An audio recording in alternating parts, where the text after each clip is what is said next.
하나님의 말씀 신약성경 마태복음 5장 1절 말씀입니다. 찾으신 줄 알고 봉독 드리겠습니다.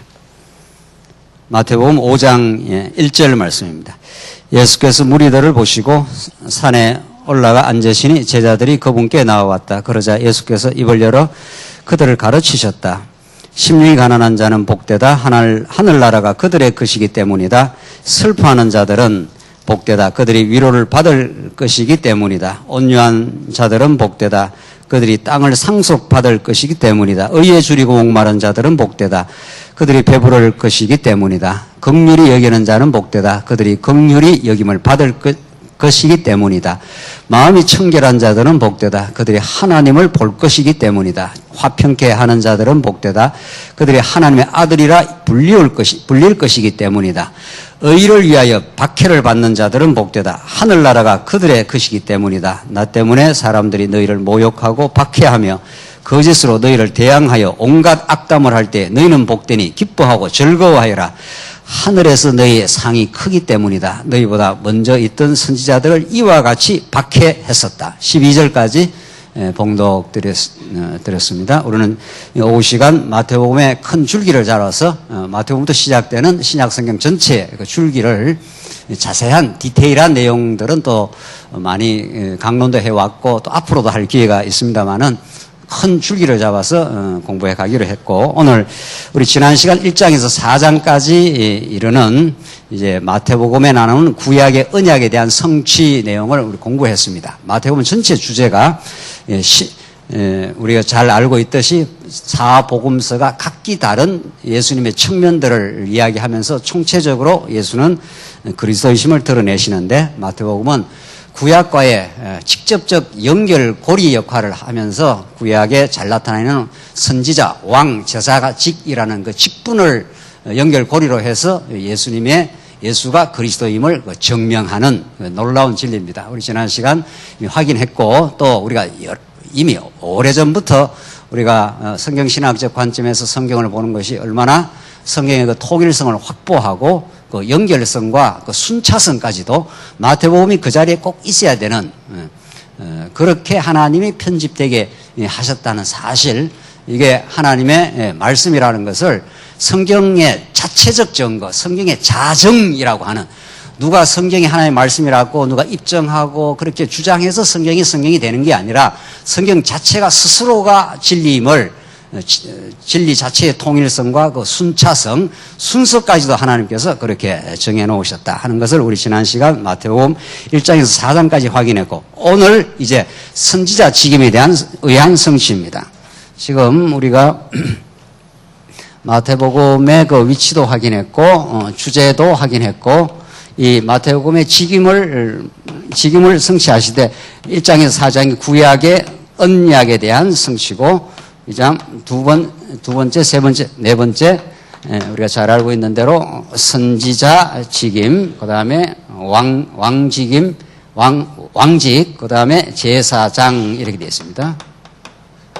우리 오늘 이 부분을 이제 공부를 하시겠는데, 우리가 이게 예수님이 구약의 모든 구약의 그림자적 선지자를 총체적으로 성취하신 참 선지자다 하는 것을 우리가 너무도 잘 알고 있습니다.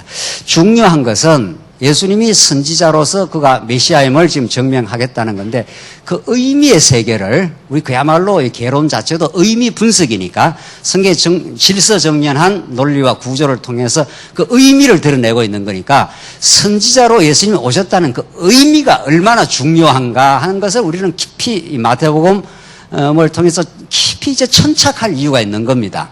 그냥 예수님이 선지자, 왕, 제사장 이렇게 하는 거는 이제 유치부 아이들도 다 알고 있는 거란 말이죠. 그걸 우리가 몰라서 지금 마태복음을 공부하는 건 아니지 않겠어요? 예수님이 선지자로 왔다 하는 그 의미가, 하나님 여호와를 증명하는 그 계시적 의미가 얼마나 우리들에게 하나님을 깨닫고 믿고 교회 생활하는 데 중요하고 심대한 의미를 가지고 있는가. 그것을 전에도 우리가 알았지만 이론적으로 그걸 점점 더 마태복음을 치밀하게 공부하시고 강론집을 치밀하게 읽으시고 또 여러분의 실제 생활 속에서 예수가 왜 선지자로 왔다는 게 그렇게도 중요한가? 이걸 우리가 구약과 신약 전체를 통해서 우리가 설명을 해 가도록 그렇게 하겠습니다. 자, 제가 거꾸로 질문을 드릴까요? 예수가 선지자인 게 여러분에게 무슨 의미가 있습니까? 예수가 선지자로 오지 않았으면 어떻게 되느냐 이런 거죠. 그래서 우리는 끊임없이 진리를 탐구하고 해간다 하는 것은 끊임없이 예수가 그냥 선지자라 이런 말을 그냥 앵무새처럼 그냥 되뇌이는 게 아니라 유치부 아이들 같으면 그렇죠.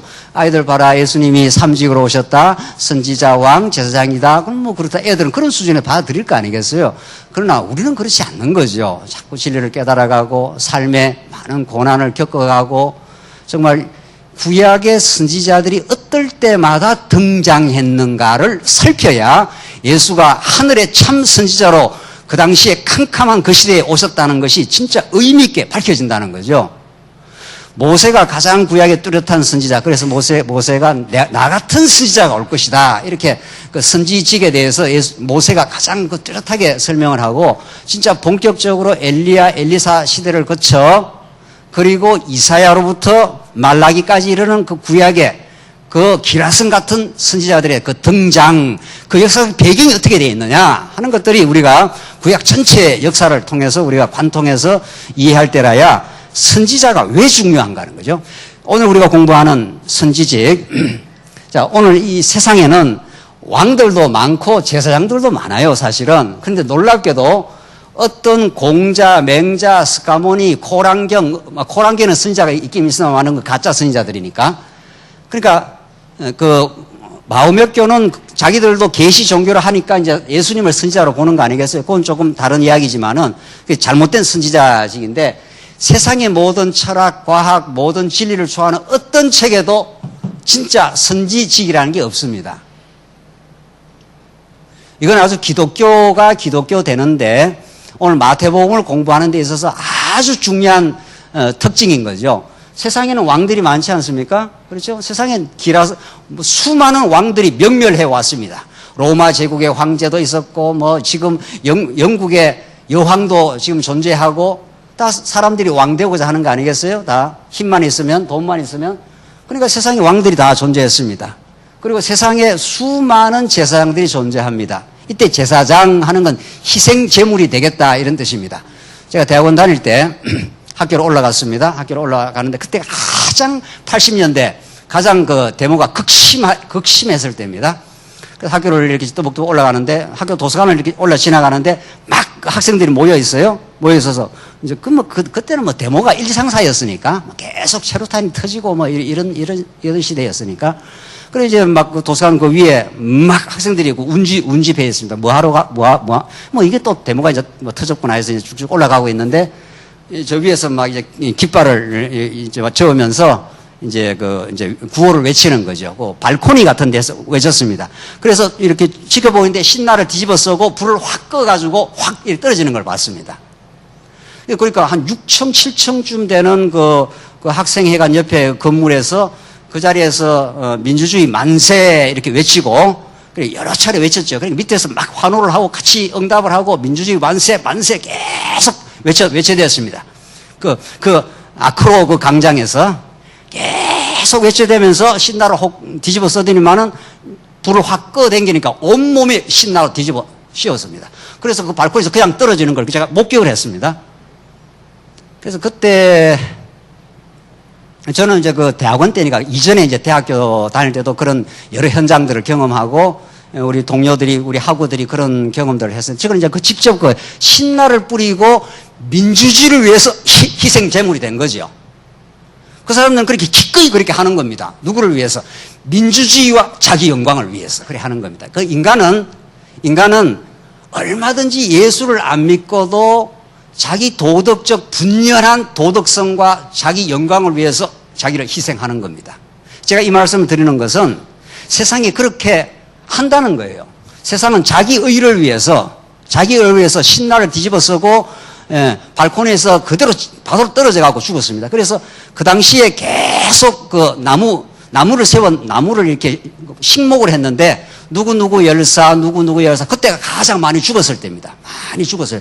그러니까 그 동산 올라가는 데는 누구누구 열사, 이한열, 누구누구 뭐 계속 죽었습니다, 그때.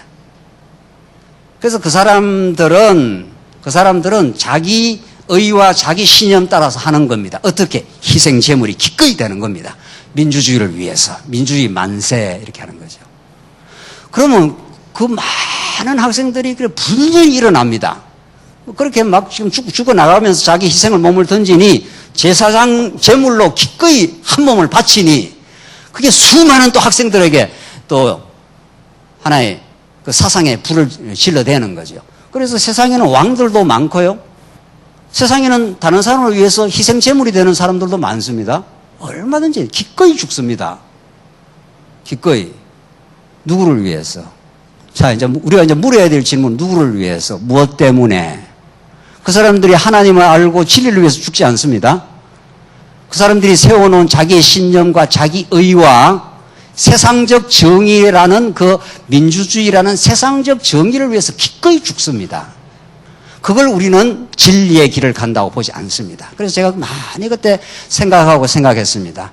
제가 대학교 때도 그 때문에 정의 때문에 고민을 했었는데 대학원 와서 한참 후에 대학원에 와서 그걸 현장을 보고 그때 이제 말씀을 막 깨달았을 때입니다. 정말 하나님의 의는 무엇인가? 진짜 정의는 무엇인가? 이게 오늘 마태복음에서 하나님의 나라와 그의 의를 구하라는 지금 계속 5장, 6장, 7장, 8장에서 계속 이제 나오게 되는데 진짜 의는 무엇인가? 이것은 세상이 가르쳐주지 않습니다. 그래서 누가 필요합니까? 누가 필요합니까? 참 선지자가 필요합니다. 구약의 이스라엘 백성들이 애굽에서 나왔지만 그들은 어디로 가야 될지는 모릅니다.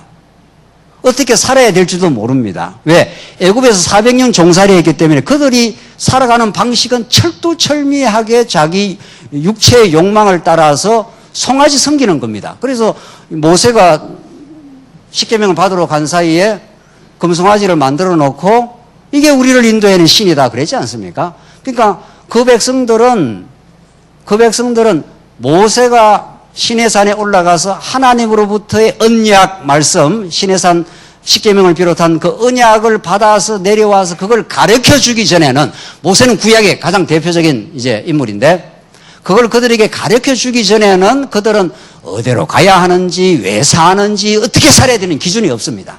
그래서 선지자가 구약 모세 시대에도 나 같은 선지자 하나를 보내리니 그게 모세도 선지자라는 거죠. 그래서 선지자가 그렇게 중요합니다. 선지자가 하는 일이 뭐냐? 자, 그러면 오늘 마태복음에서 이제 밝혀 나갈 건데, 그러니까 선지자가 없으면, 자, 거꾸로 하십시다. 선지자가 없으면 세상의 수많은 왕들과 제사장들이 멸멸합니다. 나타났다 출몰하는 거죠. 나타나 내가 왕이야. 내가 제사장이야. 내가 이 민주주의를 위해서 기꺼이 희생 제물이 되지. 그래서 자기 희생을 던져서 수많은 사람을 이제 이끌어가는 거죠. 자, 그러니까 진리를 깨닫지 않는 한 참 선지자가 와서 진리를 깨닫지 않는 누가 진짜 왕이지 누가 우리를 위해서 희생했는지를 모르는 거죠. 그렇잖아요. 그래서 마태복음은 구약의 연결고리의 말씀으로 구약의 언약에 대한 성취로 예수님이 아브라함과 다윗의 자손 예수 그리스도가 이 땅에 오셔서 참 선지자인 예수가 오셔서 왕이 누군 줄 알아? 이 세상을 경륜하고 다스리는 진짜 교회를 다스리는 왕이 누군 줄 알아? 그분이 우리를 위해서 어떻게 희생했는 줄 알아? 이걸 가르쳐 주는 겁니다. 그래서 이 세상에 출몰했던 수많은 가짜 왕들을 다 철폐하고 수많은 민주주의 만세 외치면서 가짜 희생을 했던 그런 사람들을 우리는 따라가는 것이 아니라 제가 하나의 작은 예만 들어드렸을 뿐입니다. 민주주의 만세를 외치는 그 사람만 희생하는 게 아니고 석가모니도 희생했고 공자도 희생했고 수많은 사람들이 자기 의를 위해서 몸을 던졌습니다. 소크라테스는 독배를 마셨지 않습니까? 소크라테스는 감옥에서 나가라고 길을 열어줬습니다. 아니야, 나는 이 독배 마시고 죽음으로 진리를 위해서 살아. 이렇게 됐습니다. 그거 얼마나 많은 사람들이 소크라테스를 지금도 학문의 창시자라 이렇게 지금 숭배하느냐 말이죠. 그 가짜 희생자들 말이죠. 소크라테스는 여러분과 저희 죄를 위해서 죽지 않았습니다. 자기 의를 위해서 죽었어요. 그래서 그 자기 의를 따라가는 수많은 사람들이 소크라테스를 그렇게 칭송하고 찬양하고 지금도 소크라테스는 학문의 창시자로 굳건히 서 있어요. 자, 누구를 따라갈 건가? 누가 진짜 우리를 다스리는 참 왕이 되어주는가? 누가 우리의 모든 죄악의 허물을 걸머지시고 진짜 희생을 한 사랑의 제사장인가? 이걸 참 선지자가 오면 우리 가르쳐 주지 않습니다. 그래서 수많은 사람들이 이 성경을 성경대로 진리를 진리대로 깨닫지 않으면 지금도 가짜 왕을 따라가는 거죠. 지금도 가짜 희생하는 사람들이 계속 누구를 위해서 희생을. 그러니까 사랑은 자기 몸을 불사르게 되어줄지라도 사랑이 없으면 그러지 않습니까? 얼마나 많은 사람들이 가짜 희생을 통해서 다른 사람을 감동을 시키는지 모릅니다. 그러니까 진리가 아니면은 그 사람의 행위와 그 사람이 하는 일을 통해서 수많은 사람들이 가짜 감동을 받고 따라가는 거죠. 자, 오늘 이제 마태복음으로 들어가십시다. 그래서 마태복음에서 구약의 언약을 성취한 1장에서 4장까지 말하고 바로 등장하는 게 예수가 참 선지자로 오셔서 예수님만이 하늘의 복을 가르쳐 주는 것이야 하면서 팔복을 지금 선언하고 있지 않습니까? 인간은 절대로 복을 만들어낼 수 없어. 그 복이라는 건 하나님 나라의 신령한 복인데 이걸 누가 만들어주겠어요? 누가 가르쳐 주겠냐 말이죠. 예수님이 아니고는. 그렇게 예수님이 드디어 이제 산에 올라가셔서 하늘 보좌의 그 영원한 진리를 참 선지자로 이 땅에 찾아오셔서 그 당시 예수님 당시에도 다 어두운 시대입니다. 다 바리새인과 서기관들이 율법 지킨다고 착각하던 시대, 고통받는 민중들은 지금 수탈당하는 그 시대, 진리가 무엇인지는 아무도 가르치지 않는 시기에 예수님이 참 선지자로 이 역사 가운데 등장하신 거죠. 구약의 언약을 따라서. 그래서 선지자로 등장하시는 겁니다. 그래서 왕이 누군 줄 알아? 이렇게 가르쳐 주는 거죠. 내가 왕이야. 그 이전에 로마 황제들, 또 가짜 왕들, 역사 이후에 계속 나타날 왕들 다 가짜야. 이런 거죠. 아무도 너희를 평강의 나라로 인도해 주는 왕이 없어. 그래서 지금까지 제국들이 등장해서 다 사라졌습니다.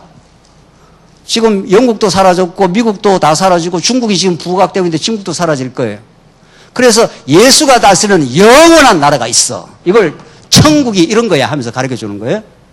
그래서 마태복음에서 이제 자, 이런 우리가 전체적인 그 역사적 흐름, 가짜 왕들의 출몰, 가짜 선지자들이 끊임없이 출몰해서 사람들을 지금 거짓에 미혹된 길로 인도해간 이 시대.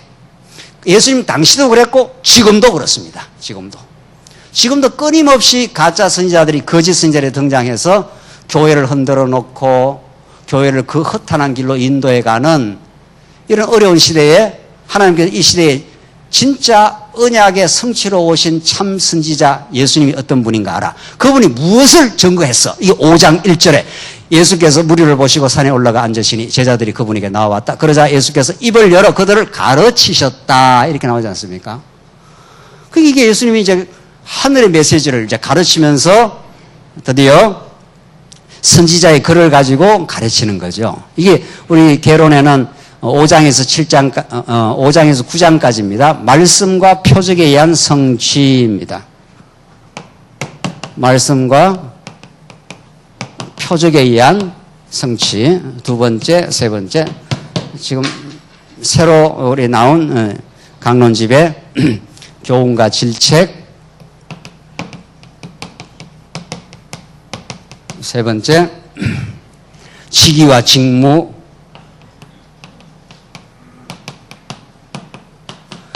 이렇게 논리정연하게 예수님이 선지자라 하는 것을 이렇게 뒷받침하면서 마태복음 5장부터 16장 12절까지 아주 질서정연하게 이렇게 이 말씀이 전개되고 있다는 겁니다. 그러니까 예수님께서 산상에서 우리가 쉽게 말해서 팔복하는 그 복을 선언하지 않습니까? 그런 말씀을 해주시고 직접 표적을 행하시고 교훈을 하시고 또 잘못된 걸 질책을 하시고 당신이 선지자 직위를 가지고 있다는 사실을 여러 표적을 통해서 직무를 설명하는 이렇게 마태복음 5장 1절부터 16장 12절까지 예수님이 진짜 선지자로 오신 분이야. 이분의 말을 들어야 진짜 왕이 누군지 진짜 우리를 위해서 죽으신 분 하나님의 언약을 사랑으로 증명하신 분이 누군지가 지금 드러난다. 그러니까 순서가 바뀌면 안 되는 거죠. 그렇잖아요. 선지직이 뒤에 나오면 안 되는 거죠. 왜냐하면 하늘의 참선자, 하늘의 뜻을 이렇게 전달하러 역사 가운데 고통과 혼돈과 무지 속에 빠져 있는 자기 백성들에게 하늘의 뜻을 이렇게 전달해야 되니까 우선 전달하려고 오신 분이 먼저 소개가 돼야 되는 거죠. 그렇다는 건지 안 그렇다는 건지 이렇게. 그러니까 이게 마태복음이 이렇게 돼 있어요. 우와, 진짜 이게 진짜 하나님의 말씀이구나. 그냥 예수님이 그냥 등장하자마자 내가 왕이야 이러면 그 좀 뭐 이상하지 않습니까? 뭐 왕이라 해도 틀린 말은 아니지만은 선지식이 먼저 등장을 해야 되지요. 모세가 등장하고 엘리야, 엘리사가 등장해서 그 혼돈과 무지에 빠져 있는 백성들에게 하나님의 뜻을 전달하는 분이니까. 그러니까 공자, 맹자, 스가모니 책에는 선지식이 없다니까요. 아까 서두에 말씀드린 대로 어떤 책에도 이 선지자 이런 게 없어요.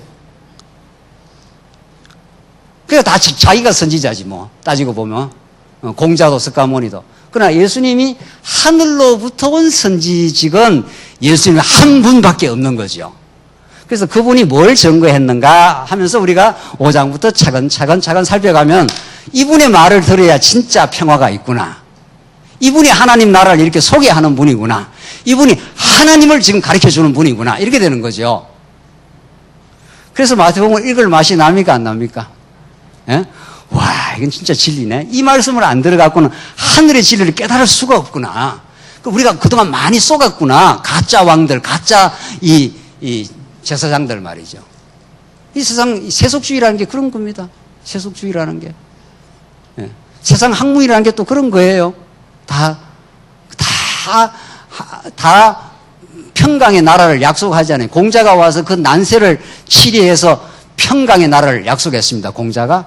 석가모니는 이 땅에 와서 수많은 고통 가운데 있는 사람들을 건져내어서 고통 없는, 고통을 치유하는 그런 열반의 나라로 인도하겠다는 거예요. 이 가짜들 말이죠. 예수님만 이제 어떤 하나님 나라를 설명하는가 한번 보십시다. 팔복이라고 3절 심령이 가난한 자는 복되다. 하늘나라가 그들의 것이기 때문이다. 슬퍼하는 자, 애통하는 자는 복되다. 그들이 위로를 받을 것이기 때문이다. 이건 뭐 어마어마한 이야기입니다. 예수님이 아니면 이런 말씀을 할 수가 없는 거죠. 예.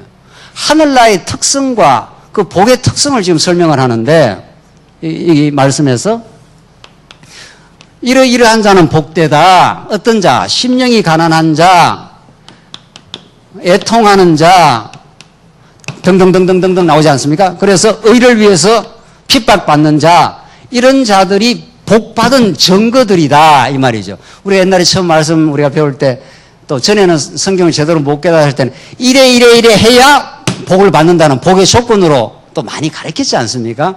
근데 그게 아니다. 그게 아니고 영어로 말하면 blessed is the man. 복 받은 자가 이런 특성을 가지고 있다. 이래 해야 복을 받는 게 아니고 이미 복이 왔다는 증거는 이런 증거들이 나타난다 이런 거죠. 이게 하나님 나라의 신령한 복이죠. 왜?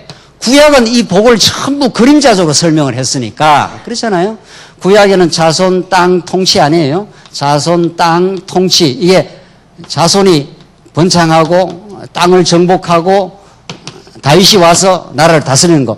요거 전부 다 합쳐서 우리 3대 언약 하지 않습니까? 그 3대 언약이라는 게 내용적으로는 3대 언약이 이게 내용적으로는 하나님 나라 아니겠어요? 그렇잖아요. 국민 국토 국권이니까. 그러니까 하나님은 아담을 짓자마자 창세기 1장 28절에서 3대 언약을 세워서 당신이 하나님 나라를 세우겠다 이런 뜻입니다.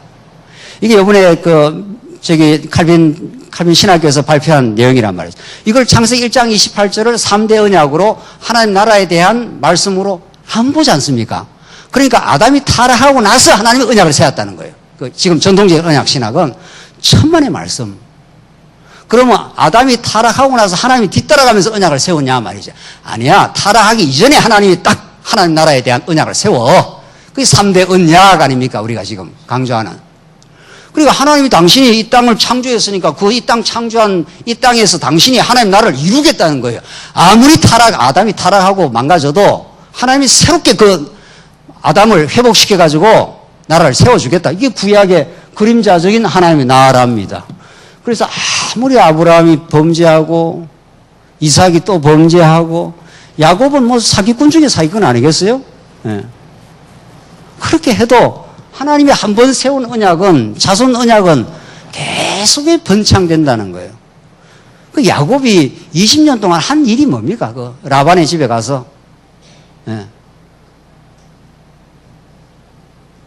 그렇게 훈련을 받고 돌아오는 길에 또 자기 중심적인 죄악성을 노출시키지 않습니까? 두 대로 나눠라, 두 대로. 앞에 400명이 예수가 기다리니까 두 대로 나누어서 한 대를 치면 내가 뒤에 있다가 어떻게? 아, 이런 망할 놈이 있습니까, 세상에? 그거 자기 식솔들을 데리고 오는데 말이죠. 야, 이 성경 보면 이렇게 소망이 있어. 이렇게, 뭐 여러분은 모르겠고 저는 소망이 있어요. 예. 20년이나 하나님께 훈련받아갖고 12자손까지 약속대로 주고 막 소떼 양떼를 많이 거느리고 돌아왔으면 하나님이 보호하시겠지. 뭐 이삭이 나를 죽이려고 찾아와도 하나님이 진가히 보호했으니까 보호하실 거야. 이렇게 나가야 되는데, 야, 두 대로 나눠라. 그래서 한 대를 앞에 치면 자기는 어디 있다가? 뒤에 있다가 성경에 말은 없어도 분명히 그렇게 돼 있어요. 뒤에 있다가 앞에 한 대를 치면 어떻게? 내가 어떻게 하겠다?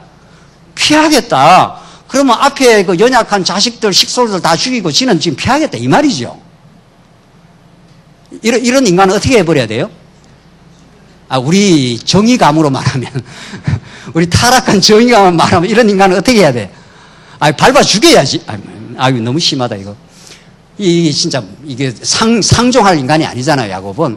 그런데도 하나님 그 야곱을 약복강 나루에서 들고 쳐가지고, 예, 엉치표가 다 무너지도록 그렇게 만들어서 쫄뚝발이가 되게 만들어가지고 하나님이 야곱을 훈련시켜서 기어이 야곱을 하나님의 언약 백성으로 삼아주십니다. 그게 약복강 사건 아닙니까? 약복강. 끝까지 야곱이 저항을 하지 않습니까? 그게 하나님이 꺾어버리잖아요. 네가 이겼다고 해주마. 그게 이스라엘입니다. 이스라엘. 그 야곱이 자기가 한 일은 하나도 없이 범죄만 했는데도 하나님은 약속대로 야곱을 뭘로 만들어줬습니까? 이스라엘이라 해준다. 야곱의 일생 전부는 언약 백성들의 우리 일생을 정확하게 반영하고 있습니다. 정확하게 반영하고 있는 겁니다. 여러분과 제 인생을. 그래서 우리는 은혜입니다. 그래서 하나님께서 자손 언약을 이루어준다는 자손 언약, 자손들이 번창해야 하나님 나라 백성이 만들어질 거 아닙니까? 그렇게 해서 이렇게 땅 언약도 통치 언약도 구약의 그림자로 잘 이루어졌습니다. 정말 하나님이 살아계십니다. 이건 그림자 아니겠어요? 구약은 그림자니까. 진짜는 이 그림자 이 내용을 이루실 예수가 진짜로 왔다. 그래서 와서 하시는 말씀이 심령이 가난한 자는 복이 있나니 창세기 1장 28에서 복을 주시며 가라사대, 이 구약에서 창세기에서 복을 주시며 가라사대, 이게 우리 언약으로 우리는 해석하지 않습니까? 이 세 가지 3대 언약 말이죠. 요게 그대로 예수님께 그렇게 이루어져서 진짜 이 구약의 하나님 나라 복을 심령이 가난한 자는 복이 있나니 그가 하늘나라가 그의 것이라, 이렇게 이어진단 말이죠. 우리가 지금 잘 알고 있는 거예요, 이게. 그러나 이게 진짜 이렇게 이루어지는구나. 이렇게 어떤 가짜 선지자들도, 어떤 이 땅의 철인들도 이 땅에 하나님 나라가 어떤 성격을 갖고 있다는 걸 가르쳐 주지 못해. 예수님이라야 하늘 보좌에서 이 땅에 찾아오신 참 선지자야, 이런 뜻이죠. 그래서 이 마태복음 우리에게 너무도 중요한 복음입니다. 이게 복음이에요. 네. 이 복음을 들어야 진짜 예수님을 통해서 우리가 복받은 인생은 심령이 가난하다라는 말이 무슨 말입니까? 심령이 가난한 건 하늘로서만 채워진다, 이런 뜻이라고. 내가 가진 게 없으니까 영적으로. 그러니까 모든 우리의 영적인 풍요함, 기쁨, 감사, 행복, 이 모든 건 하늘로부터 내려오는 하나님의 은혜의 선물이다. 그게 심령이 가난한 증거예요. 내가 뭘 만들어낼 수 없다 이 말이죠. 내가 내 안에서. 그게 심령이 가난한 증거예요. 영적인 풍요함은 예수 그리스도를 통해서만 온다.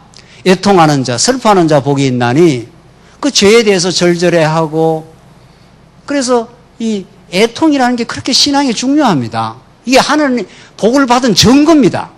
자기 죄악에 대해서 절절하게 울고, 다른 사람의 죄악에 대해서 절절하게 같이 울고. 그래서 예레미야 다음에 나오는 성경 말씀이 뭡니까? 예레미야 뭡니까? 애가 아닙니까? 애가 슬픔의 노래. 우리는 뭐 무조건 막 기뻐하는 게만 좋은 줄 알지만은 진짜 자기 죄악에 대해서, 우리 교회의 죄악에 대해서, 우리의 어찌할 수 없는 못난 모습에 대해서 절절하게 울지 않고 어떻게 기쁨을 얻겠어요?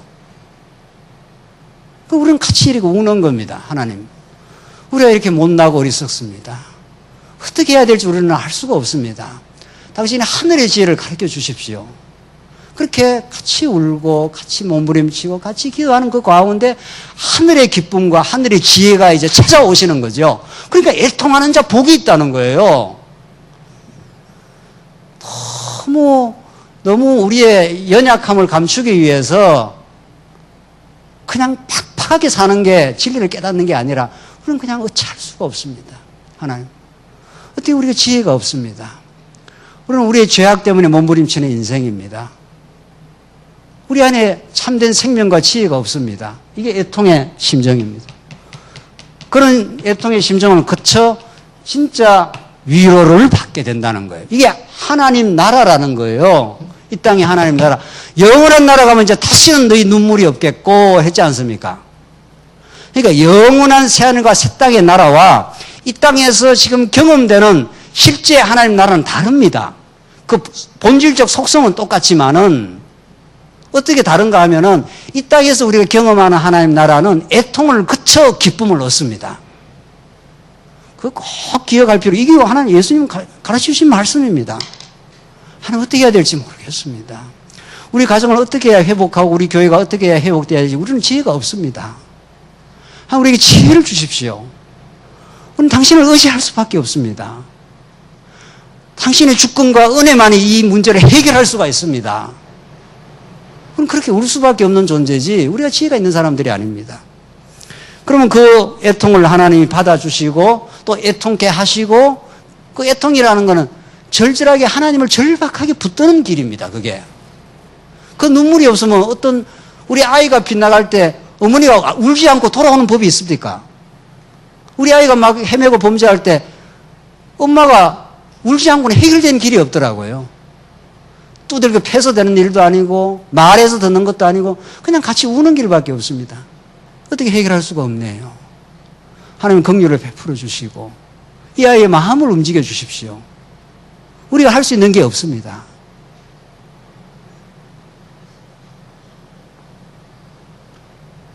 우리가 이 거룩한 신앙의 감정이 살아날 때 우리는 비로소 우리가 하나님 앞에 모든 걸 의지하게 되고 우리는 다른 지체를 깊이 이해하게 됩니다. 너나 할 것 없이 죄인 아닙니까? 우리가. 너나 할 것 없이. 온유한 자는 복되다 그들이 땅을 상속받을 것이기 때문이다. 의에 줄이고 목마른 자는 복되다 그들이 배부를 것입니다. 이게 하나님 나라의 아주 뚜렷한 특성입니다.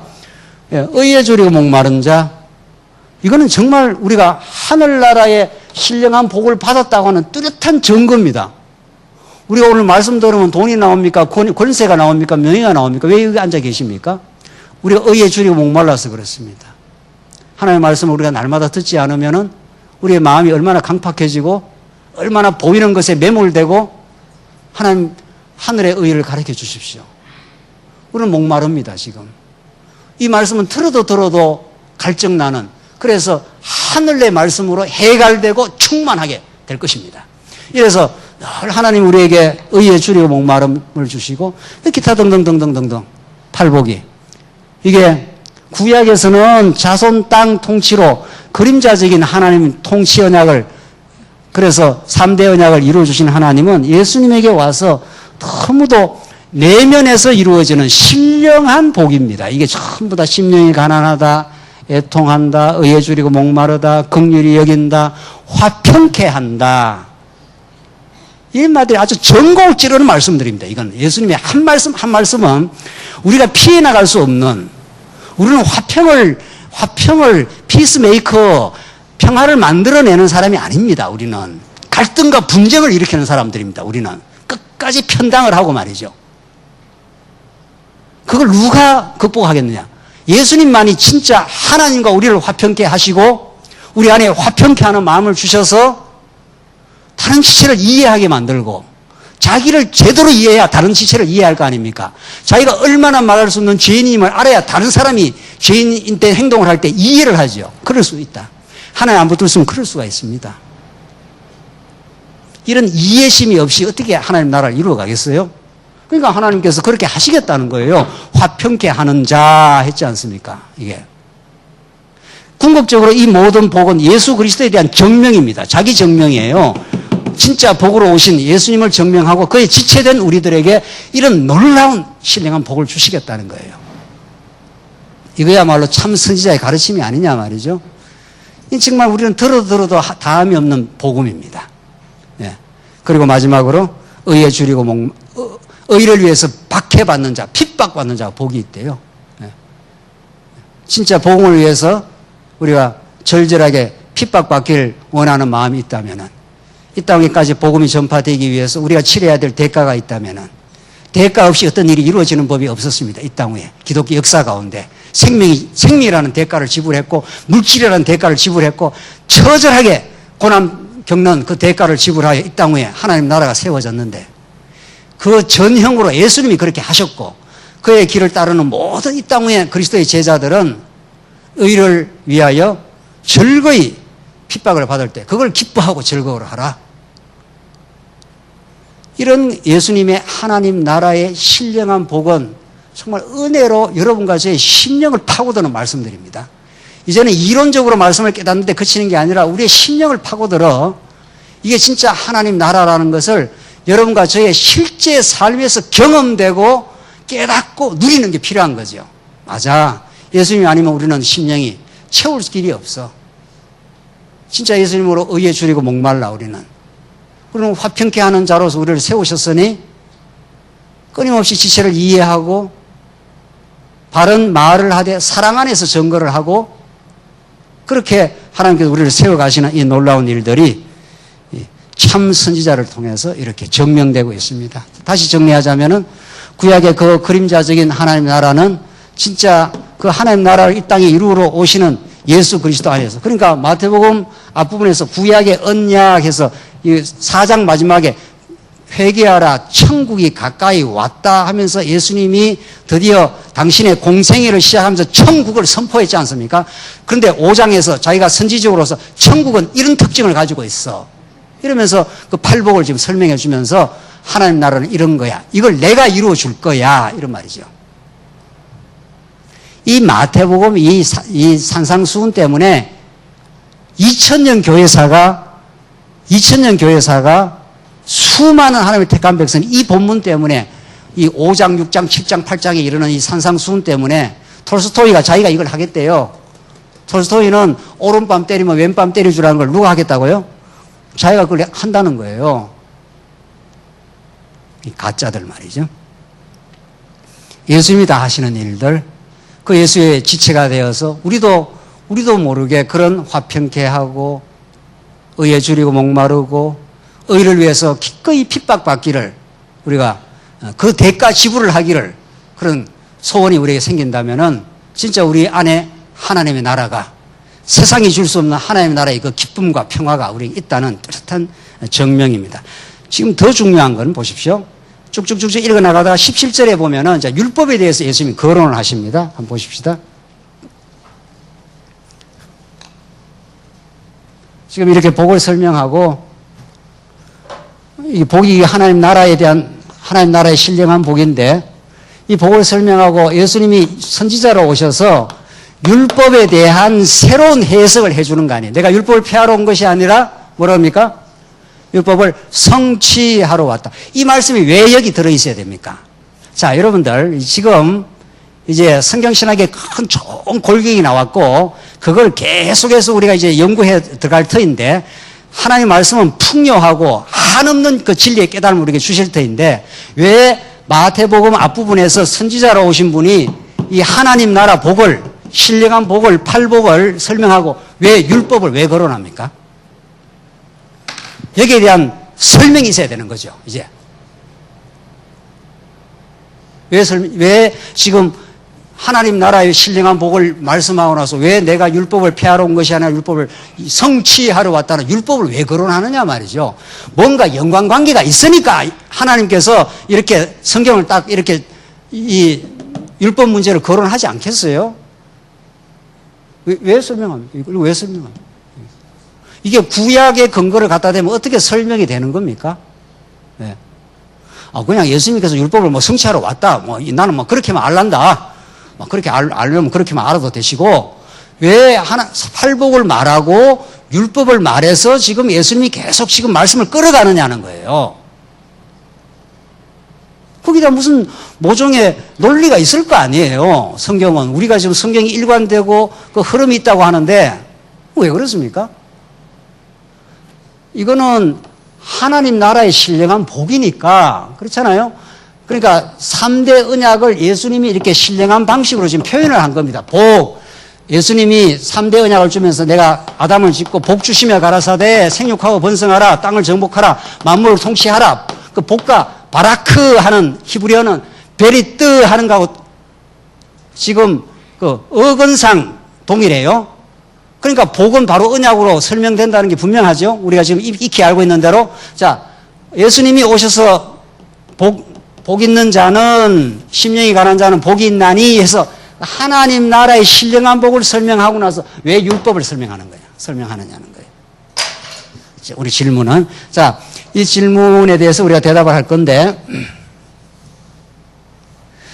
그러니까 이게 구약식으로 말하면 이게 3대 언약이에요. 이게 아담에게 주시고 또 아브라함에게도 주시고 3대 언약은 하나님 나라를 이루겠다는 거예요. 그렇잖아요? 그 자손 땅 통치로 하나님 나라를 이루겠다는 건데 하나님 3대 언약을 주시고 아브라함에게 언약을 주시고 출애굽기 넘어가면 뭘 주십니까? 모세를 통해서 뭐를 주십니까? 언약을 주시잖아요. 이게 다른 말로 말하면 뭡니까? 모세 뭡니까 이게? 율법 아닙니까? 그렇죠? 구약도 이렇게 되어 있어요. 그러니까 하나님께서 3대 언약을 통해서 당신이 하나님 나라를 이루는데 그 이루는 과정에서 뭐를 주시겠다는 거예요? 모세 언약을 주셔요. 그러니까 예수님도 당연히 예수님 구약을 확실히 꿰뚫고 있는 분이니까 구약의 논리와 구조를 잘 알고 있는 분이 당연히 구약의 근거에서 지금 복을 설명하고 그 복이 어떻게 성취된다는 걸 지금 설명해 가고 있는 중이에요. 예수님이. 그러니까 3대 언약에 의해서 하나님 나라의 신령한 복을 설명하고 당연히 뭐를 거론해야 되겠어요? 율법을 거론해야 되겠죠. 당연히. 그런 건지 안 그런 건지 뭐. 그래서 율법을 거론하는 거예요. 하나님 아브라함에게 생육하고 번성하라 땅을 정복하라 다 이렇게 하고 그걸 이루어가는 과정에 시내산에 왔잖아. 이스라엘 백성들이 자손을 번창해서 시내산에 와서 출애굽기 후반부 레위기 민수기 신명기 그 많은 그 모세 오경에 그 많은 분량이 전부 모세 언약이에요. 그러니까 그 모세 언약이 얼마나 중요하냐 말이에요. 물론 뭐 3대 언약이 중요한 건 말할 것도 없고 1차적으로는 그러니까 그 수많은 모세 언약을 써요. 그런데 이 모세 언약을 예수님 당시에 잘못 해석을 한 거죠. 그렇죠? 모세 언약을 잘못 해석해서 예수님 당시에 이 바리새인들 서기관들이 수많은 민중들을 지금 그 율법을 통해서 압제를 한 거죠. 너 율법 지켜. 십리를 가다 더 이상 가면은 다 율법 범하는 거야. 왼손으로 돌 던져가 오른손으로 받으면 그것도 범하는 거야. 안식일 날 다 지켜야 돼. 이렇게 율법으로 온 세상을 압제하고 지배할 때입니다. 이때가. 그러니까 예수님이 당연히 하늘의 선지자로 왔기 때문에 구약의 율법을 준 걸 해석을 해줘야 될 거 아니에요. 율법 그런 거 아니야. 지금 그래서 내가 율법을 폐하러 온 것이 아니라 어떻게 해요? 성취하러 왔어. 한 절 1.1핵도 내가 빼놓지 않고 다 성취할 거야. 이 말이에요. 그 성취한단 말이 무슨 말이야? 그걸 또 예수님 또 설명을 또 해 들어가요. 점점. 그러니까 구약의 모세를 통해서 율법을 준 거, 그 율법이 우리가 익히 잘 아는 대로 이제는 그냥 이론 정도 아는 게 아니고 그 의미의 세계를 충만히 이제 깨달아 들어가는 과정인데 우리가 자 모세 율법이라는 건 십계명과 율례와 그다음에 규례 크게 봐서는 율례는 규례에 크게 봐서 포함되는 거니까 배상법이니까 그러니까 십계명을 주어서 이스라엘 백성들은 이미 애굽에서 범죄한 머리끝에서 발끝까지 존재론적으로 죄인들이에요. 애굽 이스라엘 백성들. 그러니까 율법만 갖다 대면 그들이 뭐가 폭로가 됩니까? 예? 율법만 갖다 대면 그들이 죄가 폭로가 돼요.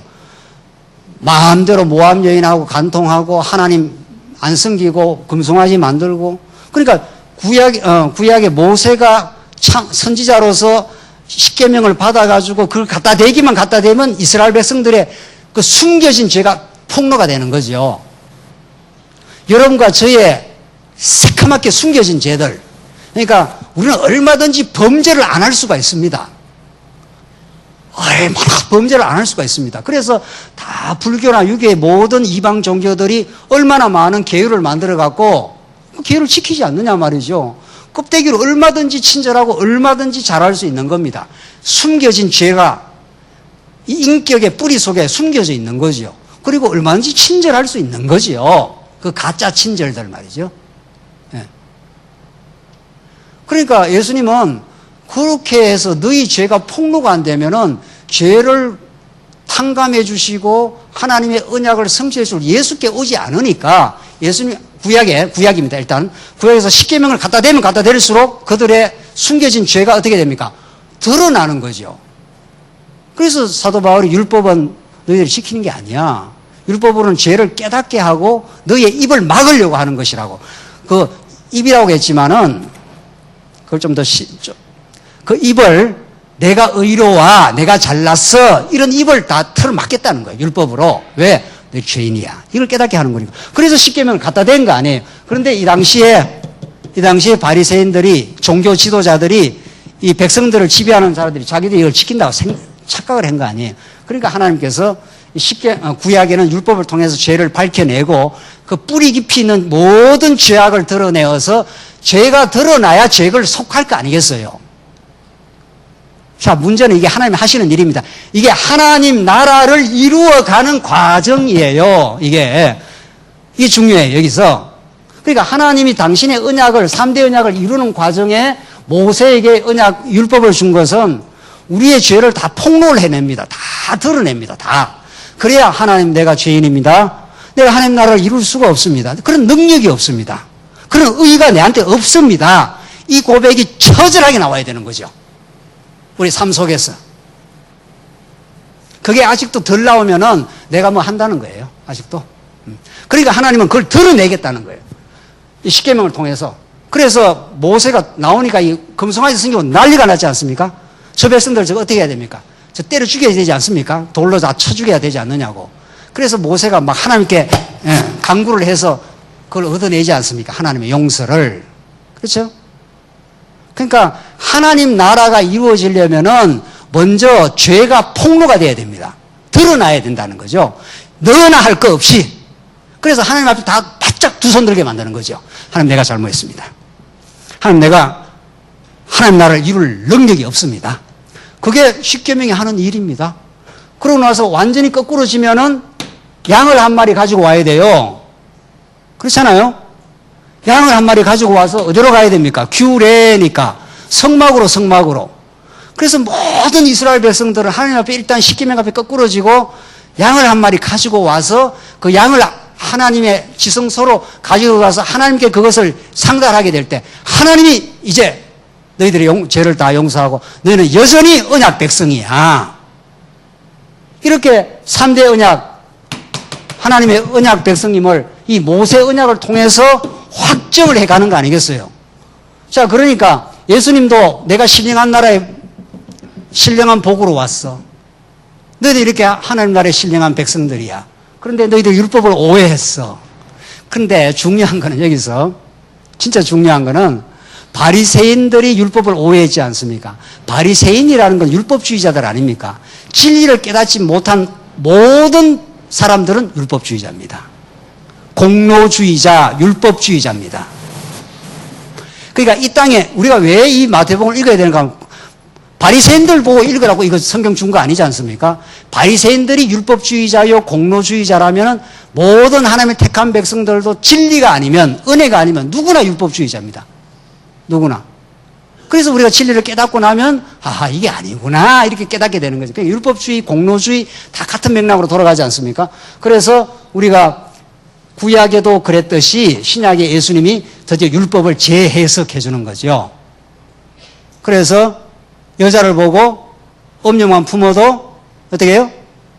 예, 죄를 이미 범했다. 예. 사람을 보고 살인하지 말라 했다는 걸 너희가 들었으나 형제를 보고 라가라, 이 욕입니다. 라가라 하는 자는 이미 지옥불에 들어가. 이게 선지자가 지금 죄를 폭로해내고 지금 정죄하는 겁니다. 그러니까 그 정죄의 칼날에서 아무도 못 벗어난다. 그래서 거기에서 완전히 거꾸로 져야 하나님 나라가 이루어지는 겁니다. 이게 하나님 나라를 지금 세워가는 과정에 모세 언약을 준 거 아니겠어요? 그렇잖아요? 그러니까 우리가 가정에서 갈등도 있고 뭐 어려움도 있고 이러잖아요. 그러다가 부부가 계속 갈등을 할 때 내가 잘못했어. 이렇게 누가 먼저 나오면 상대방도 그 감동이 되는 거죠. 그래 뭐 나도 잘못했지. 근데 팽팽하게 이제 서 있습니다. 당신이 잘못했어. 이쪽에서는 아니야 당신이 더 잘못했어. 그러면 그게 하나님 나라가 안 되는 거죠. 그렇죠? 인간은 절대로 자기 잘못을 인정하지 않습니다. 너나 할 것 없이. 저는 죽어도 뭐 인정하기 싫더라고요. 싸우고 나면 죽어도 인정하기 싫어. 그런데 잠시의 평화를 위해서 내가 인정하는 척은 몇 번 했어요. 네. 뭐 밥을 먹으려니까 이거 도대체 인정을 안 하면 밥을 먹기가 힘드니까 그러니까 뭐 좀 전략상 인정하는 거지 뭐. 내가 심정적으로 인정이 잘 안 되더라고요. 네. 왜냐하면 저쪽 죄가 더 많이 보이니까. 저쪽 죄가 누군지 아시겠죠? 네. 그 사람 죄가 더 많지 내가 내가 뭐 죽으라고 말씀 전하고 뭐 열심히 돌아다니는 것밖에 더 있어 말이지. 절대로 안 됩니다. 이건 정말 하나님의 은혜가 아니면 안 됩니다. 그래서 이게 참 진짜로 이렇게 상대방이 죄가 있든 없든 그 사람은 하나님이 알아서 할 일이고 내 문제만 정확하게 진단을 하면 되는 거죠. 그래서 하나님 앞에 내가 참 부족한 걸 인정하면 그게 하나님 나라가 되는 겁니다. 예. 그게 이 십계명으로 절대로 되지 않고 뭘로 됩니까? 무한히 용서하신 그의 십자가와 부활에 이 성전에서 성막에서 하나님 우리를 한없이 용서해 주시고 우리를 안아주신 그 진리가 내가 잘못했습니다 하나님. 그런데 하나님 여전히 하나님 언약이 신실하십니다. 그래서 하나님 나라를 당신의 능력으로 이루신다고 믿습니다. 그렇게 됩니다 지금. 이게 선지자가 우리에게 가르쳐 주시는 말씀입니다. 이건 여러분과 제 가정생활 속에서 직장생활 속에서 우리의 교회 생활 속에서 끊임없이 생겨나는 일들입니다. 먼저 누가 자기 실수를 인정할 것인가? 하나님 내가 잘못했습니다. 진심으로 내가 어리석었습니다. 그럼 그것은 다른 지체에게 진심으로 공명하게 되어 있습니다. 우리는 다 같은 지체이기 때문에 내가 잘못 없고 너가 잘못했어 하면 절대로 하나님 나라가 이루어지지 않습니다. 이게 여러분과 가정에서 교회에서 항상 일어나는 일들입니다. 하나님 내가 정말 잘못했습니다. 하나님 저는 하나님 앞에 십계명 앞에 서면은 1000번이고 10,000번이고 지옥 아랫목입니다. 근데 놀라운 하나님의 용서 때문에 이렇게 새롭게 태어났습니다. 이 당신의 은혜가 아니면 살 수가 없고 그래서 당신의 하나님의 나라와 당신의 의를 구하라 그렇게 나오지 않습니까? 6장에 가면 5장 넘어가서 6장에 하나님 내가 의가 없으니까 당신의 나라와 당신의 의를 구할 수밖에 없습니다. 이렇게 됩니다. 그리고 더 넘어가면은 9장으로 넘어가고 11장으로 넘어가면은 하나님께서 우리들에게 수고하고 무거운 짐진 자들아 다 내게로 오라 그렇게 되어 있습니다. 우리 얼마나 많은 수고하고 무거운 자기 의의 짐을 지고 살아가는지 모릅니다. 내가 의로워 내가 잘났어 이렇게 하면은 그게 얼마나 자기 영혼에 피곤한지 모릅니다. 왜냐하면 그걸 포장을 해야 되니까. 내가 의롭다는 걸 증명을 하고 다녀야 되니까. 얼마나 그게 영혼이 피곤한지 모릅니다. 그래서 예수님께서 내가 어린아이들에게 이걸 숨기시고 하나님께서 지혜로운 자들에게 이걸 숨기시고 어린아이 같은 우리에게 가르쳐 주심을 감사하나이다. 11장 마지막에 11장 맞죠? 11장에 그렇게 말하면서 그게 예수님이 선지자다 이 말입니다. 어린아이 같은 우리에게 예수님께 그 진리를 가르쳐줘서 그래서 수고하고 무거운 짐진 자들아 다 내게로 오라. 왜? 우리가 하나님 앞에 죄인이라고 다 고백만 하면 얼마나 툭툭 털고 마음의 평화를 얻는데 내 의를 주장하기 시작하면은 그게 본인이 힘든 겁니다. 우리가 힘든 겁니다. 그래서 너무 수고하지 마. 내가 너의 속판을 다 알아. 이제는 내게로 그냥 와. 너의 죄악을 그대로 안고 와도 완전한 용서가 있어. 내게 와서 배워. 그래서 예수님이 우리에게 지어주는 멍에는 쉽고 가볍습니다. 그의 멍에를 메고 가면은 얼마나 즐거운 길인지 모릅니다. 이게 하늘의 선지자가 우리에게 가르쳐주는 참된 천국입니다. 이것은 우리 힘으로 절대 만들 수가 없습니다. 그래서 모든 수고하고 무거운 짐, 자기가 율법을 지키고 자기가 의롭다는 걸 자기 주장을 하는 그 모든 허망한 자기 주장에 덮여서 우리를 건져내사 하나님 앞에 우리가 죄인임을 고백하고 편안한 짐, 예수가 우리 대신 메워진 멍에, 그 십자가의 멍에가 우리의 공로가 되어서 그의 부활이 우리의 공로가 되어서 우리는 천국을 누리게 됩니다. 그래서 반드시 3대 언약, 이 하나님 나라에 관한 복은 모세 언약이라는 죄를 폭로해내는 기능과 죄를 용서해내는 이 기능의 과정을 통해서만 이루어집니다. 이걸 피할 길이 없습니다. 그래서 우리는 이걸 피해서 그냥 하나님이 이루어주길 바라지만은 하나님은 우리가 얼마나 연약하고 범죄한 인생이고 우리의 능력으로는 되지 않는다는 걸 언제나 폭로해냅니다. 하나님이 폭로하는 것을 막을 길이 없습니다. 하나님이 끝까지 추적을 해서 너희들의 죄를 폭로해내겠다. 그게 사랑이야. 그래서 때리시고 싸매시고 흩으시고 모으신다는 말이 그런 뜻입니다. 이 진리 안에 참된 평강과 기쁨이 있기를 바랍니다. 기도하십시다. 자비하신 하나님 아버지 은혜를 감사합니다. 오늘 마태복음의 선지자 직임을 공부했습니다. 하늘의 선지자로 이 땅에 찾아오셔서 우리의 영원한 언약의 하나님 나라를 가르쳐 주시되 우리의 죄를 다 하나님 밝히 드러내어 우리의 모든 무거운 짐들을 드러내 주시고 우리를 죄 없다 인정해 주셔서 천국 백성 삼아 참으로 하나님 나라의 신령한 복을 누릴 수 있도록 인도하셔서 감사합니다. 우리 교회가 이 진리 안에서 승리의 길을 가게 하시옵소서. 예수님 이름으로 기도하옵나이다. 아멘.